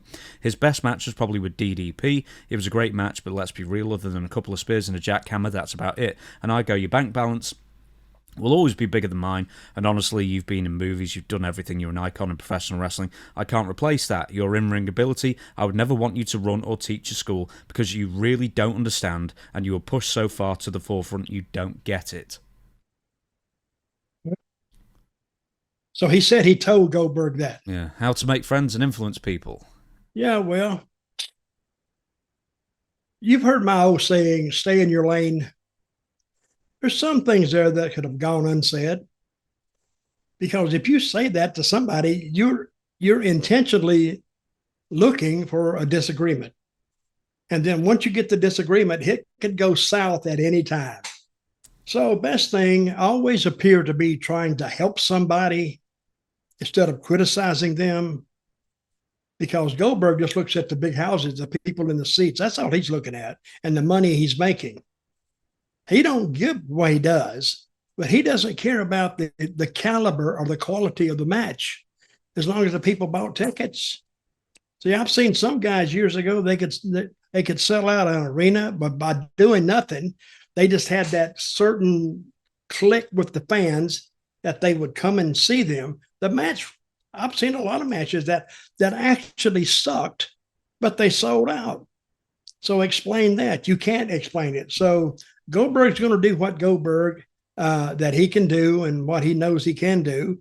And I think Matt Riddle, he may have brought it to his attention, but the only one, I don't think he helped Goldberg at all. But what he did do is draw a wedge between him and Bill. And then, now if it had been me, if I told him that, I just took him down, just stretched him right there. You know, yeah, you understand it, Bill? It goes without saying. Yeah, that's what I would do. Didn't run like hell. And then there's the Shane McMahon confrontation that he had at Hulk Hogan's funeral. Mm-hmm. You know, Vince McMahon stayed off to the side. I felt like it'd be really unprofessional to go out of my way to do that, basically confront him. If we naturally crossed paths, we did. I didn't get to talk to Paul Triple H Levesque. I did see Shane McMahon, and the first thing he said to me, and he said it sarcastically, was, "Hey, nice hair." I'll be honest, especially now, I don't work anywhere, I work for myself. He said that to me, and I told him to go F himself, and walked away. To be fair, he was being sarcastic when I told him to go F off, but you know, in the world of pro wrestling, you never know, he might have taken that seriously. So now, I mean, Shane McMahon was apparently being a bit of a butthole, but Matt was really not taking that in his stride. Well, he's not making friends, is he? So when did this happen? Hulk Hogan's funeral, like a week ago or 2 weeks ago. Wow. So to me, if he is telling these stories, the heat comes back on Matt. Matt, lighten up with your mouth. You know, your mouth's getting you in more trouble than anything else.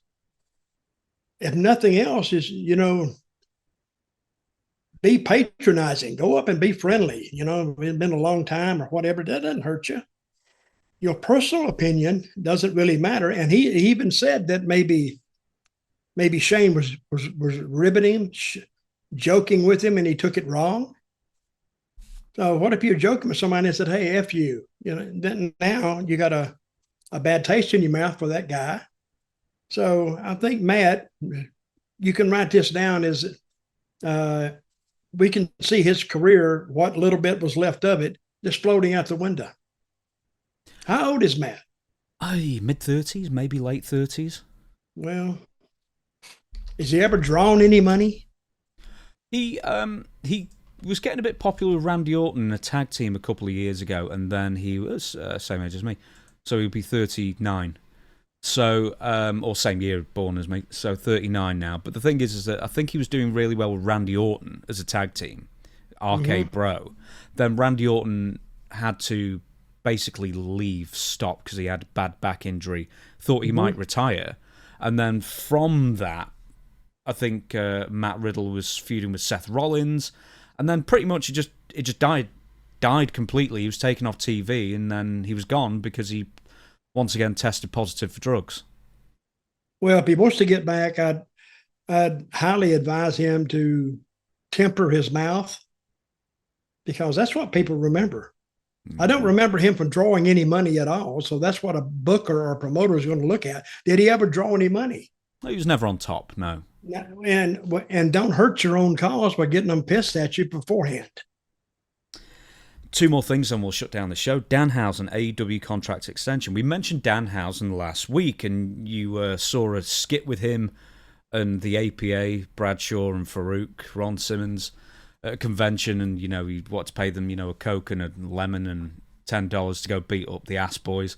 Anyway, I think I made mention that there was a belief that his contract was coming up. Well, there's been an update. So Danhausen last wrestled inside an AEW ring at World's End pre-show.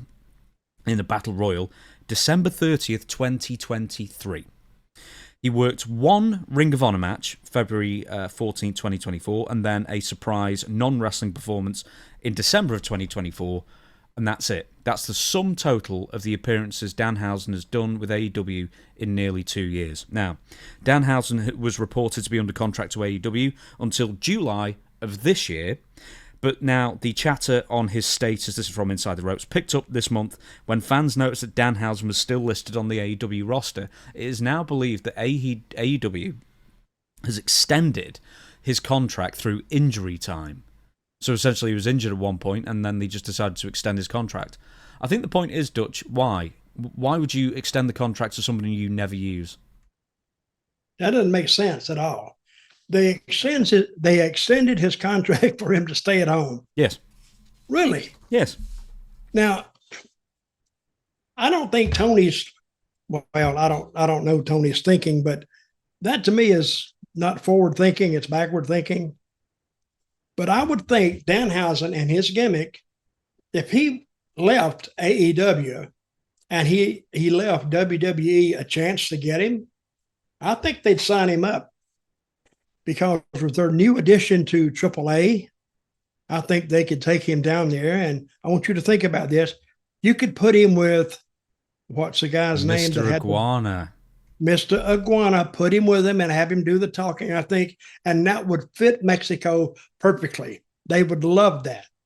So, and there are some people that love gimmicks like that. And I think Mexico is one of them. And I think they could come up with a lot of things. Now with a new creative team, who's on the creative team in Mexico? Conan? Yeah, Savio? No, not Savio. I think he's still in Puerto Rico, isn't he, Savio? No, he is, but I think he was helping out with AAA. To the best of my knowledge, I don't know. I didn't think so, but Conan is still the head booker. And then my guy Hector Melendez, maybe his name is not. I can't remember his name. He used to do my voiceover in IWA, and he was on that was my creative team in Puerto Rico. It was me, Savio, and we called him Moody. The reason we called him Moody because every time you see him, if you saw him early in the week, he go, yeah, like Mondays was the worst day. And I said, you're a moody bastard. And then his name eventually became Moody. So everybody now knows him as Moody because how he used to act when he would come into the office of Mondays and Tuesdays. He wasn't ready for that. It was too early for his week to start. But he really picked up the wrestling business well. And he's been in Mexico with AAA as a part of their creative team for, I don't know, 4 or 5 years now, I think. I think Conan took him down there. And so he knows the ins and outs of the Mexican wrestling scene, and I think they'll keep him around. But he is a very good, not necessarily booker, but a very good creative man. Not just with Danhausen. I mean, it sort of makes no sense to pay him to sit at home. In fact, he's doing indie dates everywhere and doing conventions, so he's making money as well as being paid by AEW. So maybe you just want to say, keep your mouth shut, take the free money, and enjoy your life, kind of thing, because it's not hampering his ability to work on the indies. That being said, what happens if somebody, when you were booking IWA or wherever it might have been, somebody comes up to you and says, I'm not happy here, I want you to release me. Does it just depend on the person whether you release them or not? Well, if you don't have them under contract, they don't got to tell you nothing. They can just quit coming and go somewhere else. They're not obligated to give you a notice. They should, out of respect. But back in my day, we didn't sign contracts if you didn't like it. I've seen guys leave and not even tell them why. They just said, I'm not doing this anymore, and I'm leaving. And you would not know to say you went to Memphis and the guy's not there.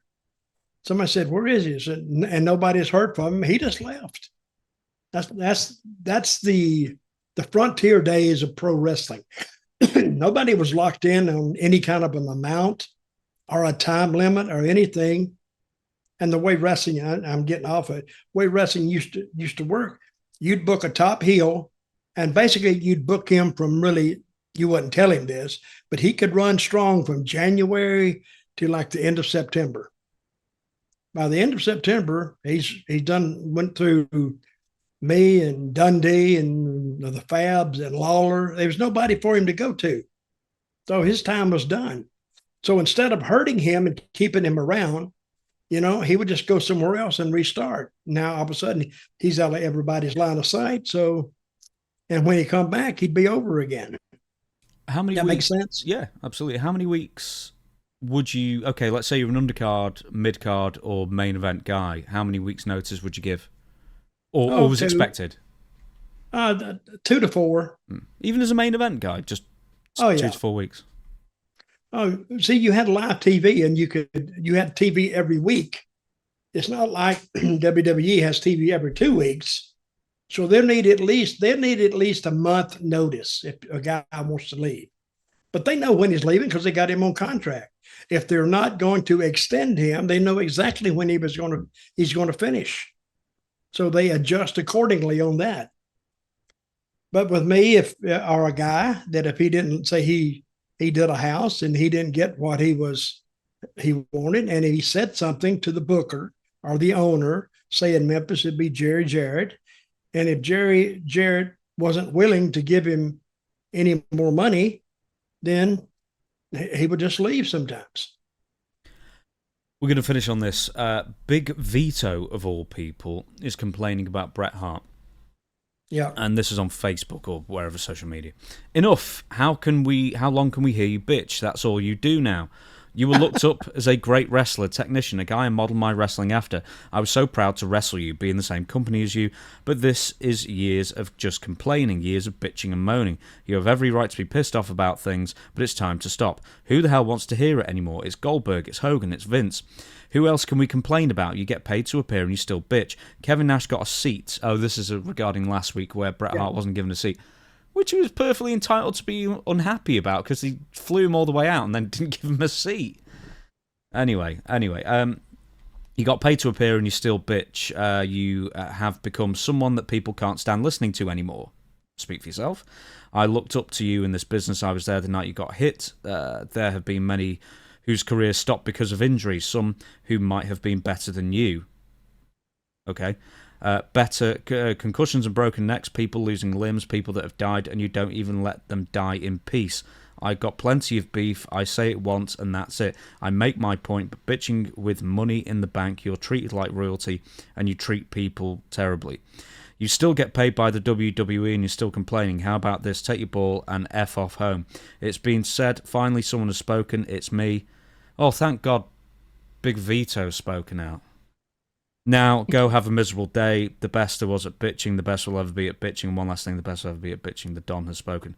Lord, that was a big complaint. Yeah, there was a big complaint. And he does have a point. Because Bret, if he's not bitching, he doesn't really have anything to say, really. I mean, I guess having something good to say.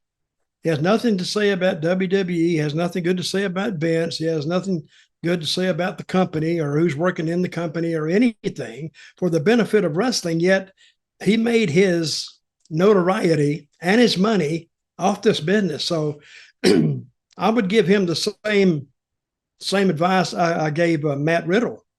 Temper what you say. Don't go so far you can't come back. And that's an old saying I've always lived by.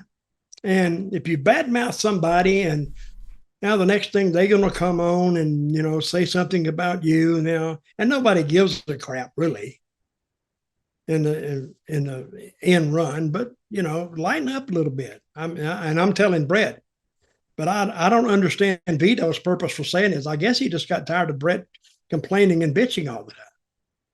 Here's the thing, though. Here's my take on it, apart from the fact that Bret is basically always right, is that Bret's always been my favourite, man, or one of them. People ask him questions that they know they're going to get a quotable answer from, because Bret will speak his mind. But the thing is that in all these interviews, they're always going to ask about Hogan. They're always going to ask about Bill Goldberg. They're always going to ask about whoever it is. They're trying to get a headline for their podcast or appearance or whatever it might be, and they're asking hot-button issues that they know will get a good quote. I don't think it's Bret's fault that he's been asked these questions. You can blame him for being honest. And for the most part, he's got a point. I mean, occasionally, yeah, he might moan too much about Goldberg or whatever, but for the most... And then there's also, like, the seat thing, because SummerSlam, if people don't know, WWE booked Bret to appear at SummerSlam. He was going to sit out in the front row and watch the show, and they were going to show the camera on him and get a big cheer from the crowd, and that was going to be it, pretty much. But when he got there, they told him that there was no seat available for him. They miscounted or whatever. I don't think he needs the money. I think he was just doing it. I don't know why he was doing it, but he was doing it to do one thing, and then WWE didn't follow through with putting him on camera. So I think that was his grief, his gripe, which is fair enough. But once again, you can look at that one of two ways. He got paid to watch a show and then fly back home.